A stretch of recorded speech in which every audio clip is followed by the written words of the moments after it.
Welcome to the Encinitas Chamber Chat Live podcast. I'm Carol Knight with the Encinitas Chamber of Commerce. With the help from my talented friends at Max Deluxe, we will showcase the many aspects and unique qualities of the Encinitas community. Whether it be focusing on local business owners, advice from experts, or highlighting some of the local gems Encinitas has to offer, we hope you'll find this podcast informational and entertaining.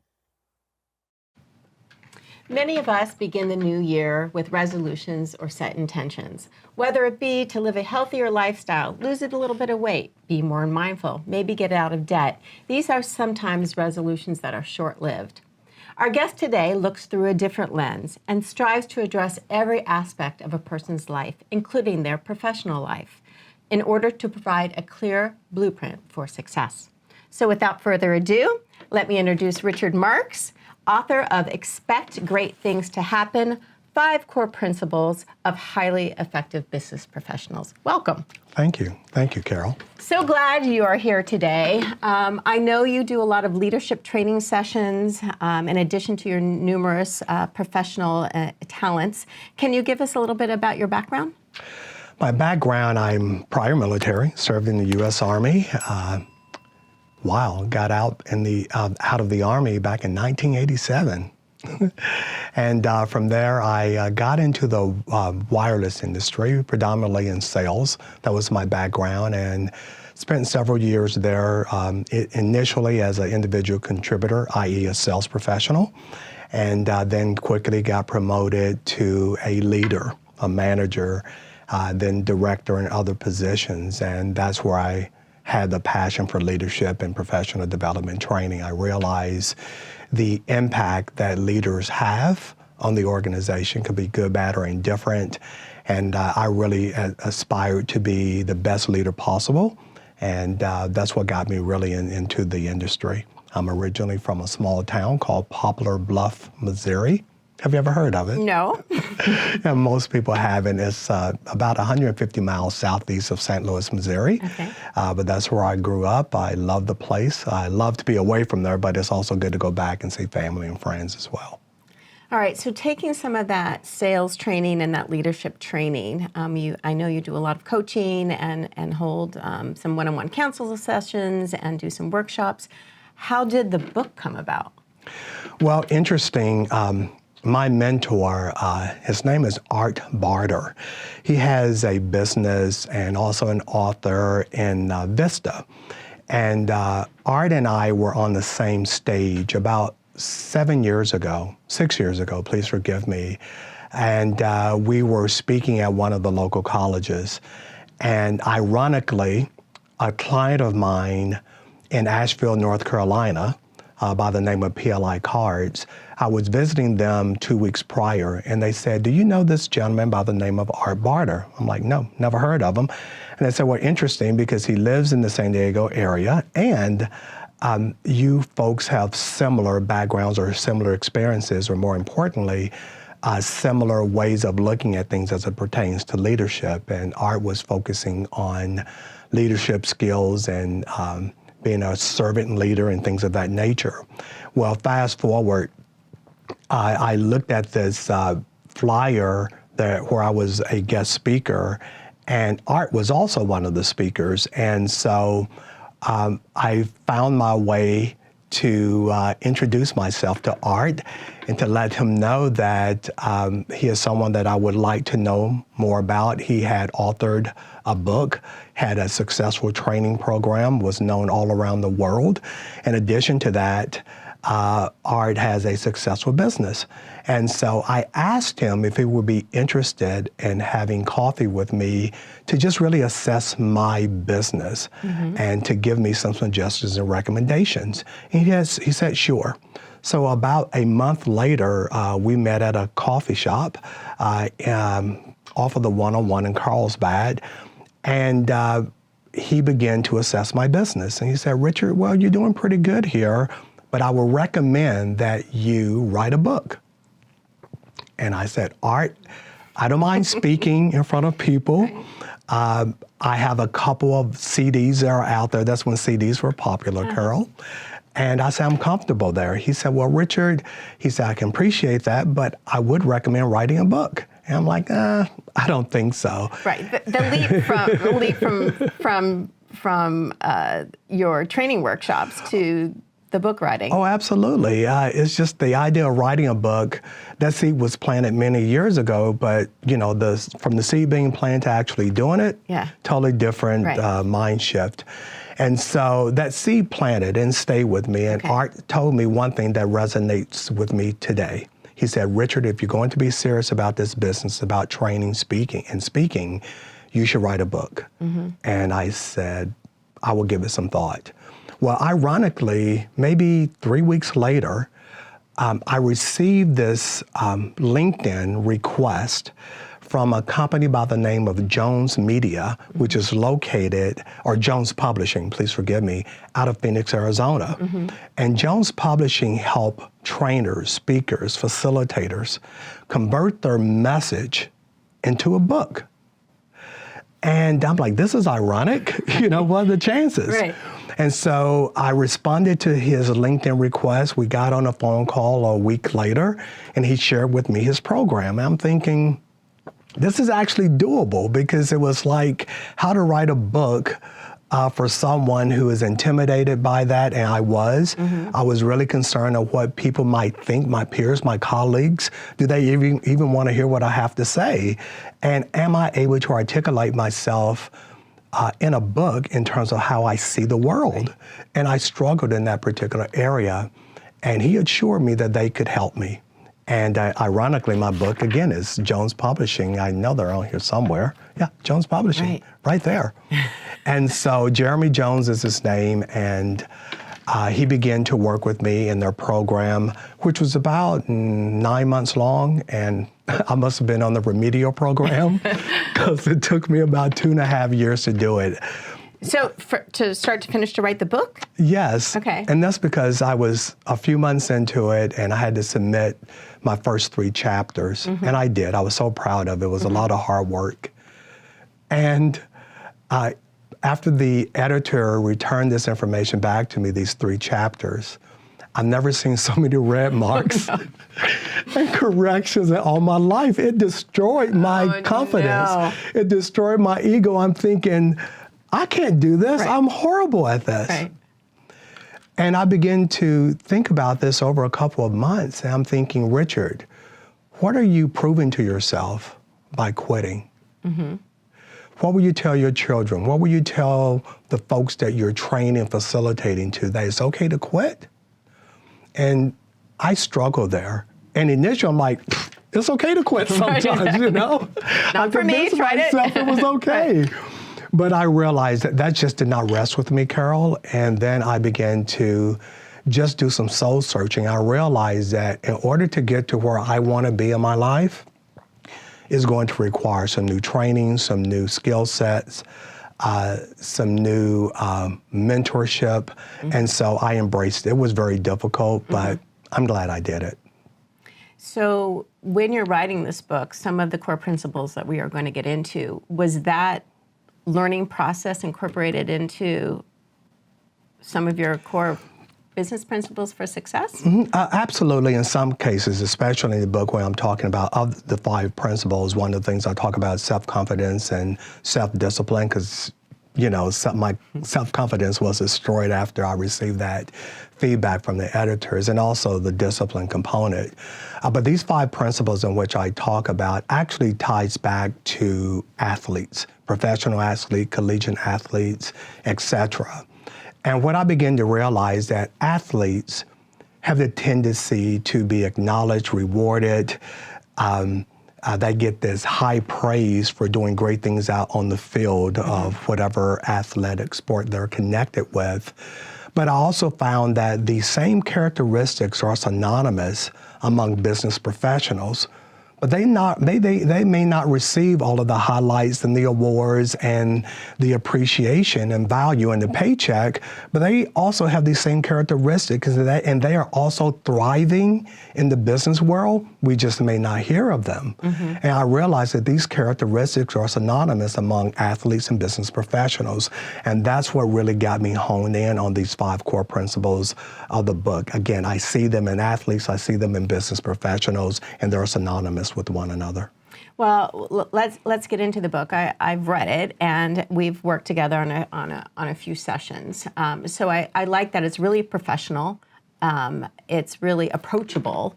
And really easy to read. And because I know you, I read it with a little bit of your cadence. So I have a little bit of insight into that. So take me through it. Take me through the principles.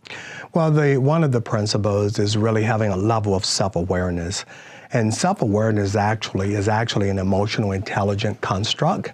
And self-awareness is understanding your mood, your actions, and more importantly, the impact on other people. And tying that back to emotional intelligence, which is also one of the principles of the book, is understanding the construct of emotional intelligence. Emotional intelligence also have 4 components. And those components are self-awareness, obviously, that I just mentioned, and not to confuse them with the principles, these other principles concepts of emotional intelligence. And so the other concept of emotional intelligence is self-management, to be able to control your emotions, to be able to think before you act, to be able to not be so judgy of other people. And that is the personal side of emotional intelligence, again, self-awareness and self-management. The other components are social awareness, and social awareness is understanding the emotional makeup of other people, treating people according to their emotional reactions, and also showing empathy. And I want to pause there just for a moment, because what I realize in my experience in life, when we neglect to show people empathy, it's almost a sign of disrespect, saying that I don't care about you, I can't relate to you, and we can get caught up in our own biases, our own perspective, and our viewpoint. And that's okay at times, but if that's discounting the other person, party, or group, if it's not validating them, then that's going to cause a reaction, good, bad, or indifferent. Not saying that it's justifiable, but it's just happened. We're human and we're wired in such a way. And the other component is social skills. And social skills is the ability to find common ground, to build rapport, to be able to work together. And what I found is that in that component of emotional intelligence, it is such an impactful and powerful tool. Almost in every training in which I ever facilitate, and my company trains on about 50 different topics collectively, there isn't one topic where I do not include emotional intelligence. It's such a valuable tool. And I learned a lot about emotional intelligence from Travis Bradberry book, Emotional Intelligence 2.0. It's an excellent read. And again, that's one of the principles of my book. So how does the self-awareness and the emotional intelligence play out in the workplace? Well, in the workplace, especially as a leader or individual contributor, I need to know how I am coming across. You know, you and I could be very passionate about working on a project together in this example, and you will have your viewpoint and I will have my viewpoint, and they're very valuable. And I actually call that, hopefully, engaging in healthy conflict. But if I am unaware of how I'm coming across, I could come off as crass, rude, direct, or to the point, or even discounting what's important to you. So self-awareness, being able to understanding how your mood and action is impacting the other person. So no one should know me better than me, but I also should know how I'm coming across. Some people have a high level of self-awareness, but some people don't. And this is what it sounds like. Well, you know, this person is really smart, but they don't have any people skills. Have you ever heard that before? So they're really, really smart, educated, logical, have high IQ, but they're sometimes unaware of how they're coming across with other people. And so I see this all over a variety of different industries, but when I'm working with physicians, when I'm working with educators, when I'm working with engineers, scientists, in this example, it's not just those industries, but these professionals are more logical. And there's nothing wrong at all whatsoever. It's what they were trained, how their brain was trained. And so they're trying to keep you safe, trying to solve a problem. Sometimes the last thing that they're thinking about is how they're making you feel. Right. Their bedside manner. Absolutely. Right. And so it's just a lack of awareness. But once they are exposed to emotional intelligence in this case, and that construct of self-awareness, it gives them a blueprint to self-navigate through that complexity. Because one of the anchors of emotional intelligence is that even in our conflict, the outcome of that should be positive. That's always a common goal. So I should always have a level of self-awareness on how I may be coming across. And if I'm uncertain, it's okay to ask, Carl, what are your thoughts? How are you perceiving me? Does that make sense to you? And you're gonna let me know, and hopefully I create an environment of what I call a psychological safe environment where you feel comfortable in sharing how I am coming across. And I don't wanna get offended. I wanna make sure that I'm communicating the best way possible. So that way you can receive what I'm communicating, and then likewise I can receive what you're communicating, and we can move towards this common goal or objective that we're seeking. So is there, let's say in an office environment, obviously you want your leader to really set what that tone is. Is there a way for teams to work when not everyone is self-aware? Yes, there is, but one of those ways is really reading, digesting, grabbing a book of this sort, emotional intelligence, to really train your brain to do so. Yeah. Exactly, because without the tools, through my experience, we have the tendency to resort with or to, well, what works for me? I need to get my point across. This person is listening to me, so I'm going to push through. And there is a place and time to be assertive, but that assertiveness can easily go into aggressiveness. And so if I'm communicating aggressively, chances are people are going to receive me in a very defensive way. Right. Another construct of that is, we're hoping that the other person on the other side of that table in this example will buy a vowel and get a clue, like acknowledge me, ask me questions, talk to me, but then I'm becoming very submissive. And so when I'm submissive, and please forgive me, but when I'm submissive, I'm almost emotionally constipated, if you will. I am not communicating what I really think and feel about this unique situation. And so I'm just holding all of that information in until I can't take it anymore, and then I'm just going to express what the issue is now, also what I've been holding back for these last few weeks or months. Right. And so we don't want to be submissive. And so I'm encouraging people to be assertive. Okay. And assertive is speaking up for yourself, sharing your thoughts and sharing your feelings, but at the same time being very thoughtful on how you're coming across to the other person, party, or group. You're not emotionally constipated, you are communicating, but you're doing it in such a way where you do have to have a level of self-awareness in order to come across where people can receive you. Right. And again, it's a very, very delicate balance to be able to do it's that. a bit of a dance. It really is, but you have to know yourself, and sometimes you have to ask people for that positive or that constructive feedback. Right. And that's another interesting paradox, because in the true essence of feedback, it is to improve, to make things better. So if someone is giving me some constructive feedback, my tendency may want to be defensive. Well, who are you to tell me? You need to look at yourself, or X, Y, or Z. But if I really understand the construct of feedback is to make things, to make me better, if you will. But the flip side of that coin is, just because we can tell a person what we think and what we feel or have to provide feedback, we also have to do that in a way, in a proper tone, where that person can receive the feedback. Right. And I hear this a lot with leaders sometimes, is they say, well, I'm providing feedback and they're just too sensitive. They can't handle it. That's not necessarily the truth. It's how you provided that feedback, the tone, the aggressiveness, without consideration of the other person, party, or group. Again, it's almost impossible to do that without understanding the construct of emotional intelligence, because that's where social awareness comes in, meaning I need to understand your emotional makeup. How are you wired? And based on how you wired, that gives me the blueprint on how to provide feedback to you. Got it.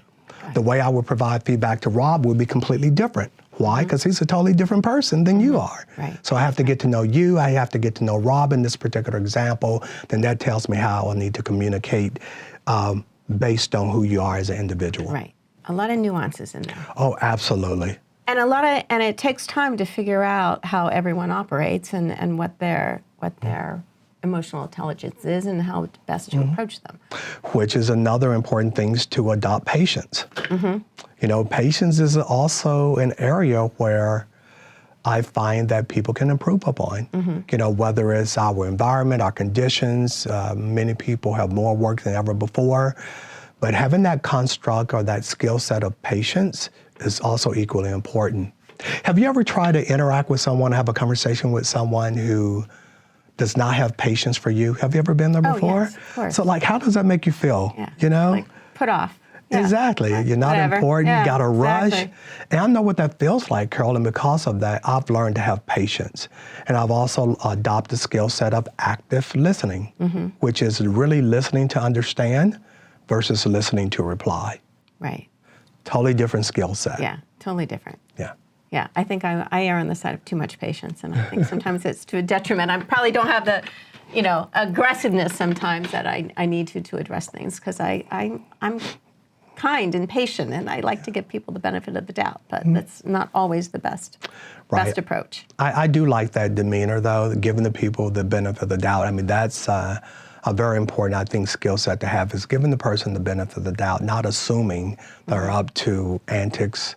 Now, we should learn from that as well, but I prefer to give the person the benefit of the doubt. But then you do have to balance that out with a level of assertiveness as well. Exactly. All right, so we covered self-awareness. Is that principle number one? Yes, as well as emotional intelligence, Okay. which was another principle. So another principle is self-discipline. Okay. And self-discipline is something that I learned when I was in the military. I learned it playing sports. I learned it as an adult male, is you have to have that level of discipline. And in discipline, I also realized that through my own experience, usually I always know what to do.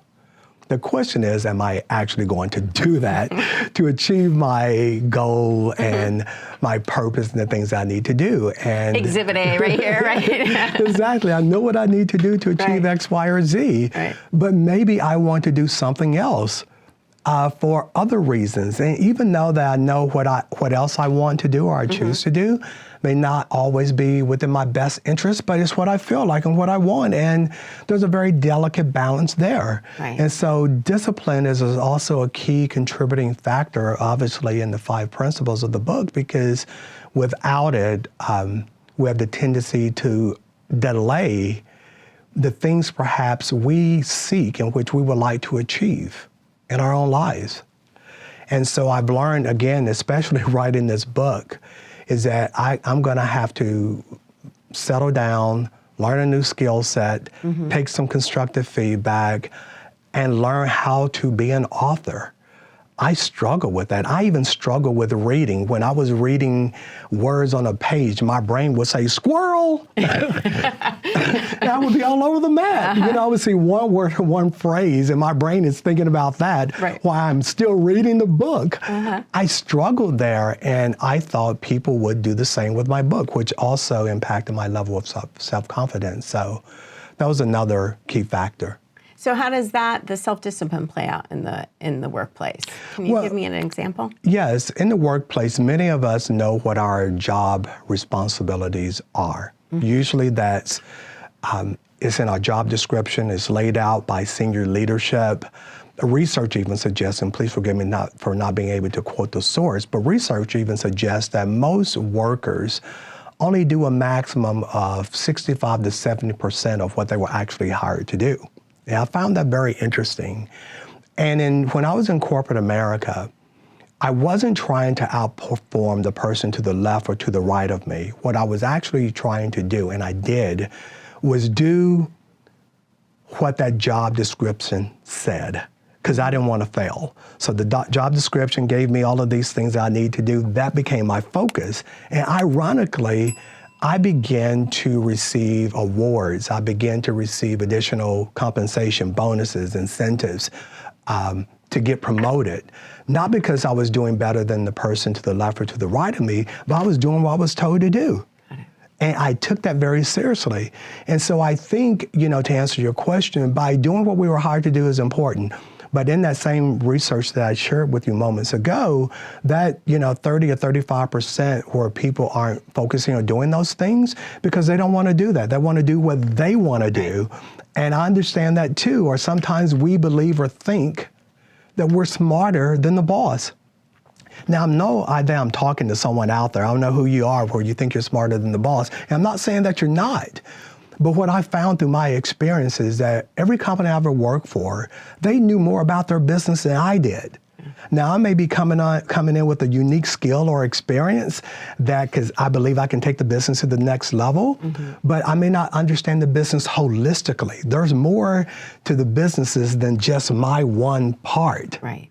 And if we don't understand the construct of business holistically, we call that business acumen, we may think we know better, but when you begin to implement that process or that strategy or that suggestions without incorporating these other factors, you could be setting yourself up for some immediate failure. Or you may think, isn't my boss listening to me?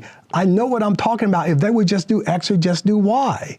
And I had to learn that the hard way. I talk about it in my book. I learned it from my boss, who was my mentor, and unfortunately, bless his soul, he passed away the day after my book launched, Randy Newman. And he was the most difficult leader I ever had at that time. And I talk about it in my book, but it was such a valuable lesson that I learned. And once I settled myself down and realized that he was much smarter in his role than I was in mine, and I humbled myself, and I realized that I could learn a lot from this guy. I put my pride, set it apart. I humbled myself, and he began to just pour into me. And because of that, I received several promotions, bonuses, etc. And again, he gave me the permission to share that story in my book. Right, right. Yes. So you have to lean in a little bit. I would encourage, just when we think that we know more than everyone else, I think that's an opportunity to put yourself in an environment, whomever that might be, to learn from others. You know, I do not want to be the smartest person in the room. I always want to center myself around smart, intelligent people, diverse people, and I can learn from anyone. I usually do. Right. Doesn't matter their background, their experiences. I purposely put myself in a position to constantly be learning and growing. And that concept is called the growth mindset. There's a book written by Carol Dweck. And in her book, she talks about the growth mindset. And the growth mindset is a very simple but very important yet complex concept. And the growth mindset is looking at situations, especially difficult situations, as an opportunity for you, me in this particular case, to learn, grow, change for the better, focusing my attention on improving myself instead of changing or blaming others. What I've learned in my experience is that sometimes the last place that we look is internal. It can't be me. Through my experience, Carol, it is often me. And I'm okay with that, right, because this is where I can improve. I am constantly under construction. And I know that if I am constantly under construction, probably many of most folks are too. I just embrace it wherever I'm at that particular time. I concur. I've been doing, PR and promotions and events for 30 some years now, but I'm continually growing and asking and learning. I mean, that's the only way to move forward in my book. And I'm coming up to a big birthday this year, so I've decided it's going to be a big year of self-reflection and growth. So both personally and professionally. Okay. Yeah. Awesome. Yeah, there you go. I welcome, embrace. I mean, that's one of the things that I'm encouraged as I mature in my age, if you will, is to embrace it. It's not like I can change it. Right. And considering the alternative, I'm embracing it. Right. Okay, that's great. That's great. Great information. I like that growth mindset. Yes. All right, so we have a few more principles to discuss. Yes, self-confidence, right? Self-confidence is also another major one. And I just realized in my experience, whether it's writing the book and other components of life, is that I struggled there with the level of self-confidence. I am a positive person by nature. I see the glass half full versus half empty. It's just how I am wired, but not everyone is wired that way. And I was also told that it was really interesting. I was talking with my mom several years ago. She lives in Chicago, and she was visiting San Diego. That particular year was around the November time frame. And we were talking about my business, or at least I was. She was listening. And I began to just really compare my business to other folks that was in my space. And in that conversation, Carol, I only saw what I was not. I saw these other businesses from my perspective and viewpoint that were thriving, that were excelling, And I believe I was putting in just as much effort, but I wasn't where I wanted to be. And then Mom said, well, you know, Richard, we are our own worst critic. We are our own worst enemy. Have you ever heard that saying before? Of course. And I've been hearing that, Carol, since I was 2. And right then and there, it hit me like a ton of bricks. And no disrespect to my mom, but I said, Mom, do you know what? I do not have to be my own worst critic. I could actually be my biggest fan. I could actually be my biggest cheerleader. Now, surely I do want to improve. I do want to self-assess. I do want to grow, but I don't always have to kick myself in the rear end. I mean, society, the world, others is going to do that. Why should I be a contributing factor? And I realized that, and I learned this from a psychologist by the name of Lou Tice. He says that if you want to change your life, change your mind. Change the way that you see yourself. Change the way that you see that situation, that challenge. Is it really a challenge? Is it an issue? Or is it an opportunity?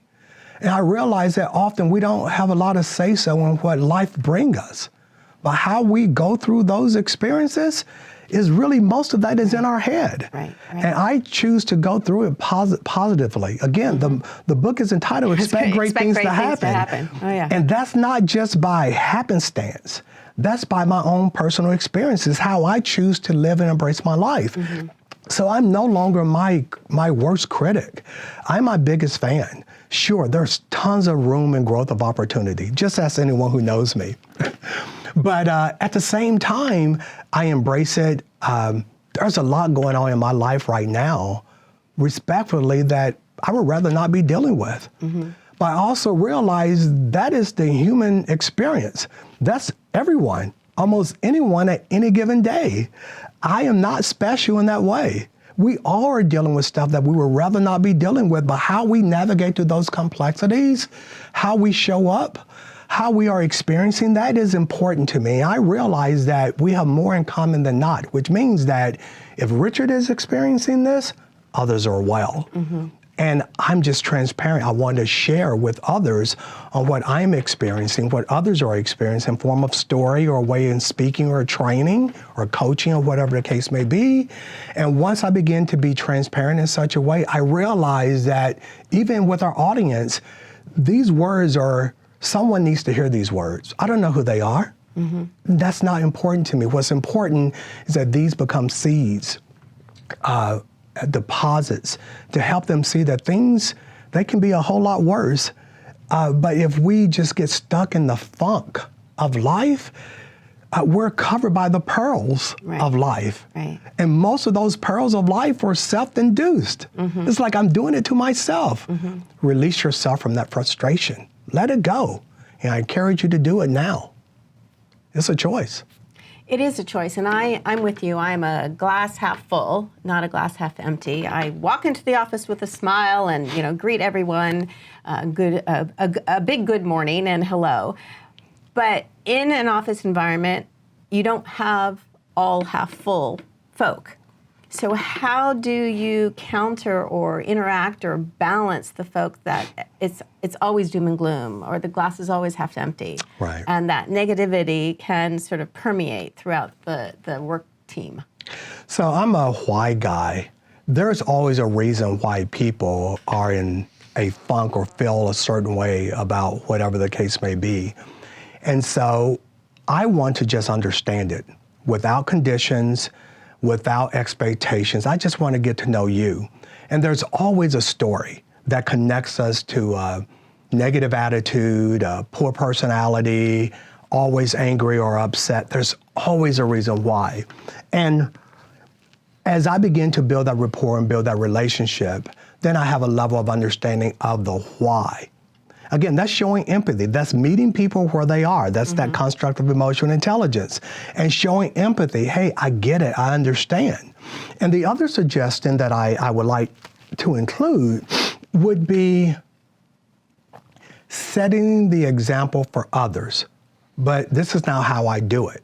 Okay, Carol, this is how you're supposed to have a positive attitude. Just watch me. Right. No, that's not how you do it, because people will have the tendency to resist. Unless someone asks me, Richard, well, how do you address X? How would you address Y? Then that's a different conversation. But I encourage people to set the example that they would like others to follow. This is one of the things that I've learned is that people that may be struggling in whatever those areas might be, usually they're looking for a pathway of freedom. They're looking for a pathway of not carrying around that emotional stress and that burden. They're really seeking, but they don't necessarily have a blueprint on how to do that. We're all wired and constructed differently. And what I've learned is that when I just demonstrate those characteristics without conditions, just being the best version of myself, and just, by the way, even at my best, I will fall short of others, just for clarity. But when I demonstrate those characteristics, people begin to pick up on those clues. People begin to pick up some of the sayings or the disciplines, and they begin to slowly but surely change their behavior. People don't want to be exposed or being shown that they are less than. I mean, they're already dealing with whatever component of life that they're contending with at that point. So I think demonstrating the characteristics are so important. And I just want to back up on one other statement that I said regarding stress. So I was in Bremerton, Washington last year doing training for the Navy. I do a lot of work with those folks. And there were two training courses. One was managing stress as a leader, and the other topic was managing stress just for the general employees. The other one was for the leaders. And there is an organization called the Stress Institute. I never heard of it until I did the research for this training. But this is what I learned about stress, and it helped me so much. That most of our stress and stressors are self-induced. Now that may sound very... I can't sleep for multiple hours in the middle of the night.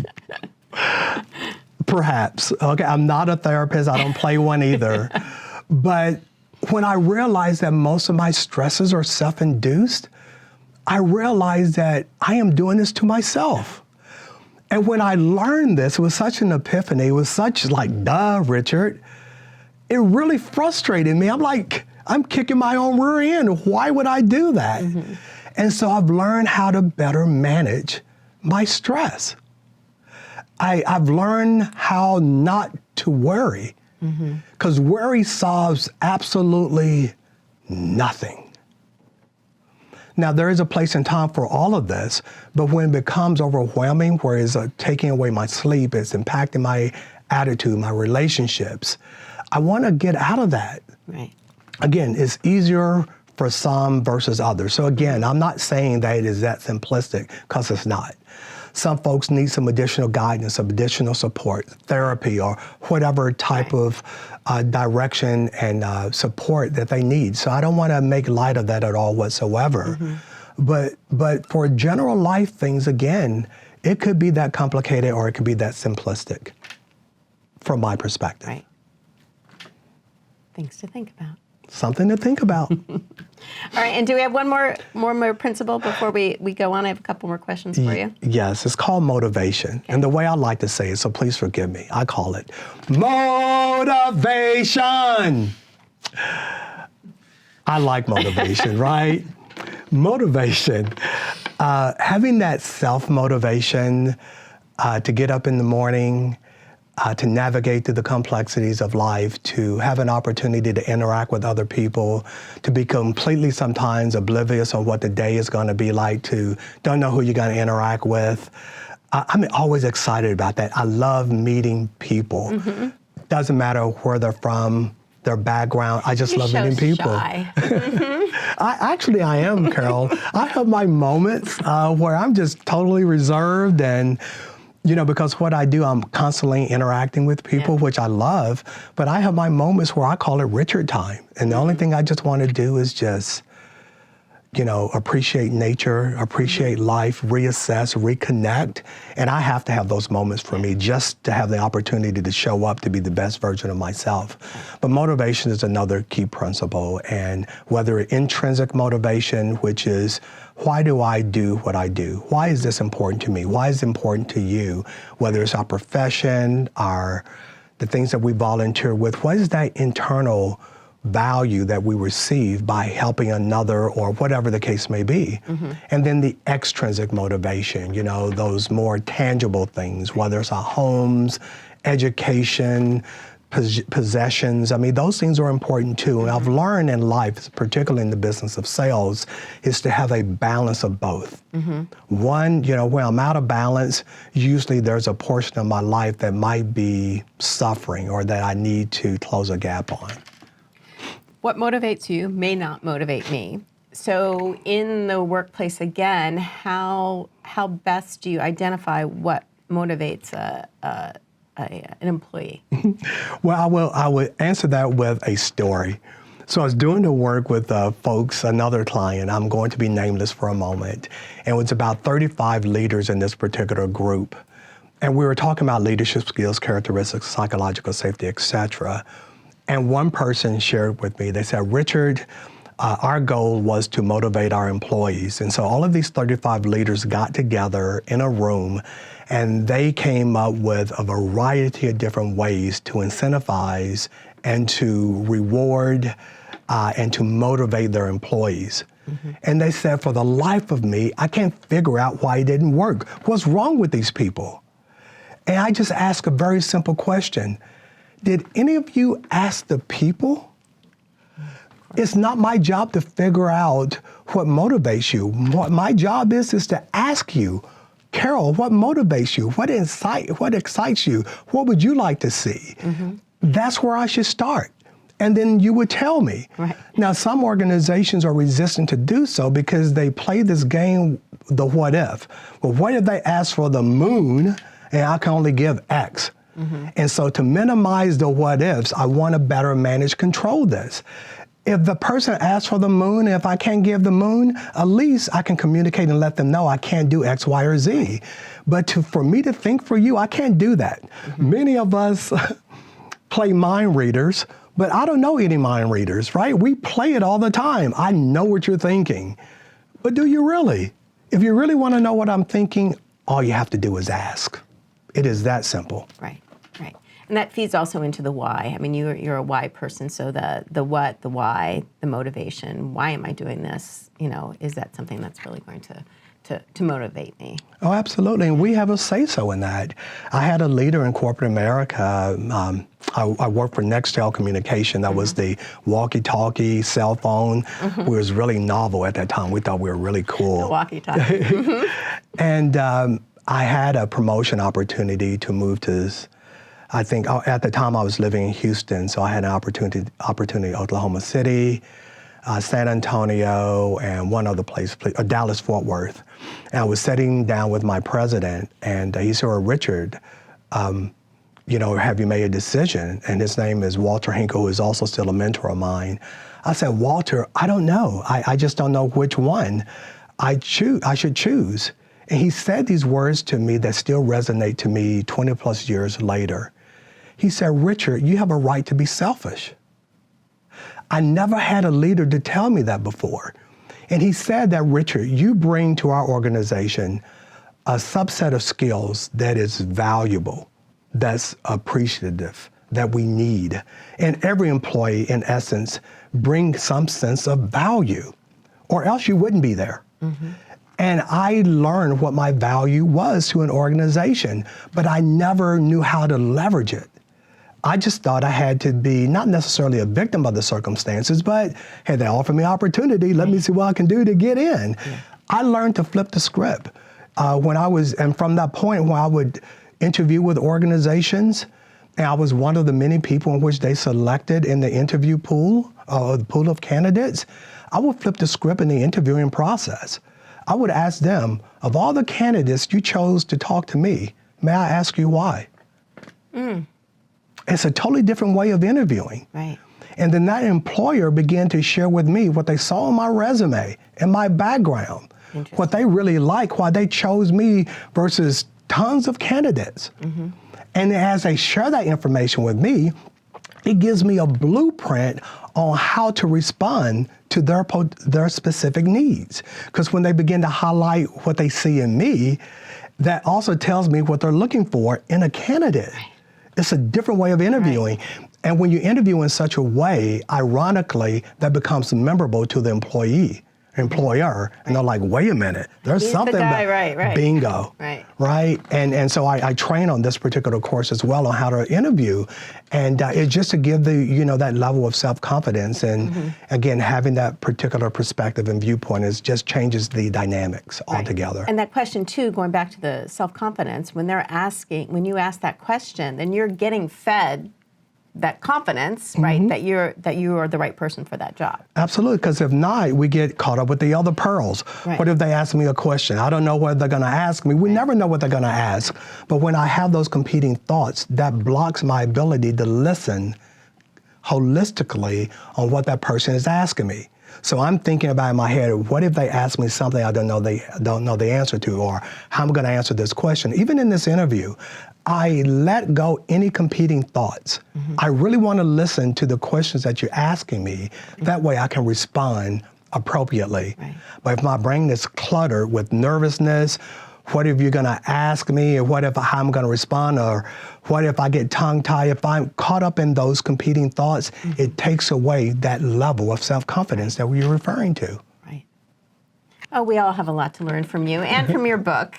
But you have a leadership training company. You sit on a couple boards, and you're a member of a couple chambers, and you are, as of January 1, the Encinitas Chamber's new chairman of the board. Yes. Thank you. So how did all that come about, and why do you think being involved in the chamber is good for you, good for businesses, good for the community?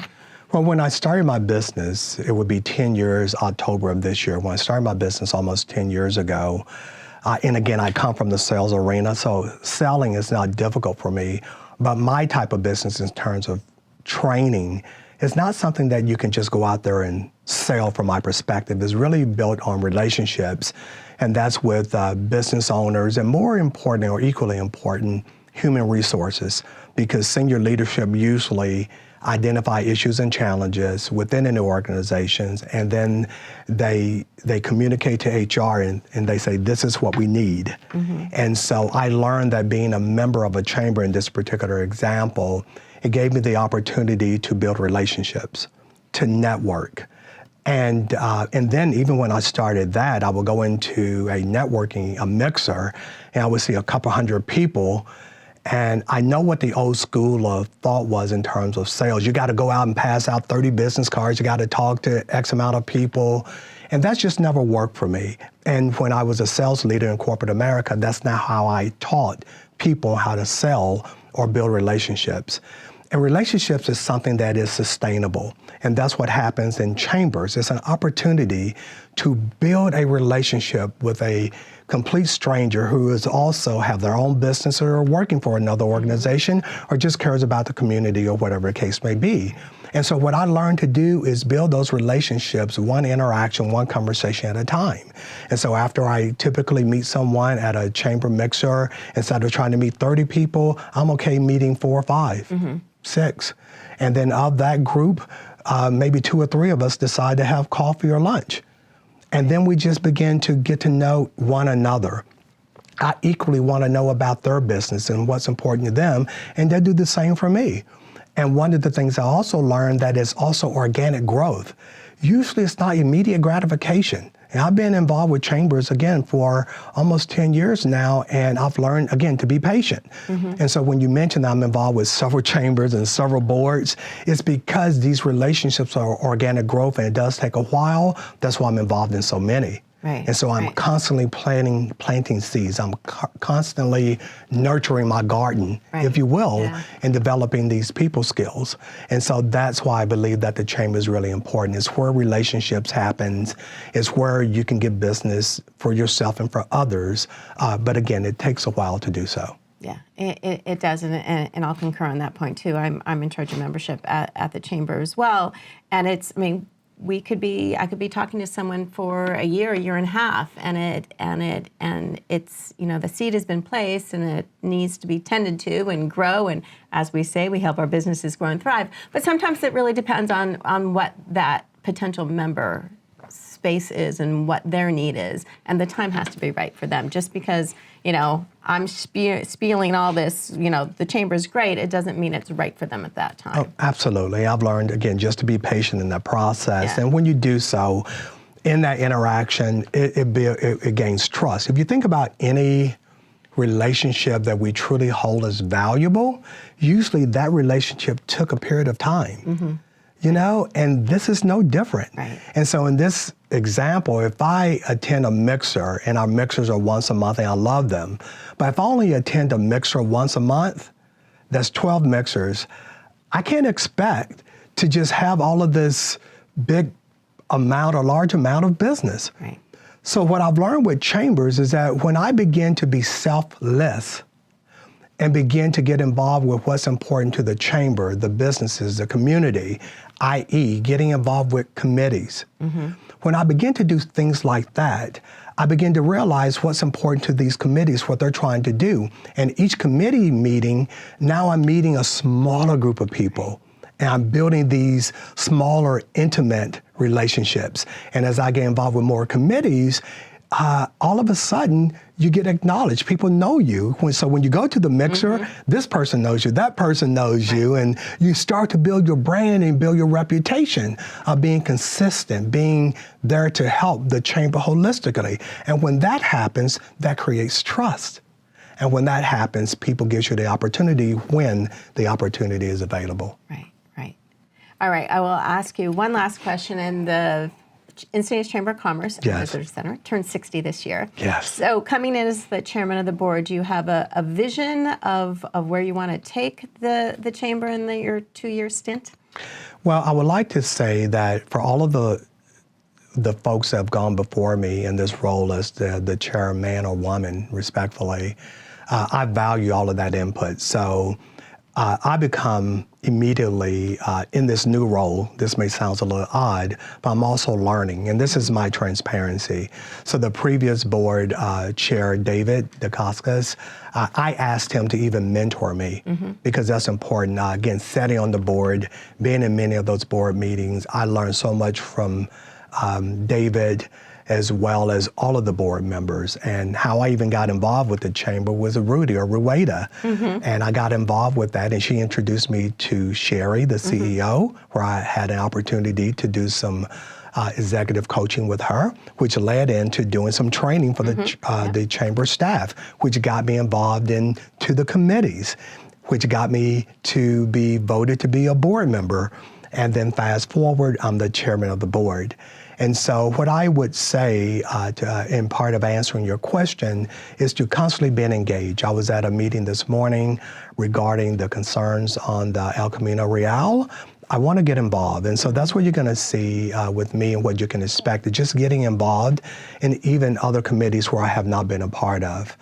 You would see me interacting with businesses, just visiting them, getting to know the members. You will see, or what you can expect, is what's important to the chamber holistically is also membership. I mean, in all transparency, this is how we remain sustainable for 60 years. This is how we grow. And so it's important to know in all transparency, profitability is important. We're a nonprofit. And because we're a nonprofit, we rely heavy on our members.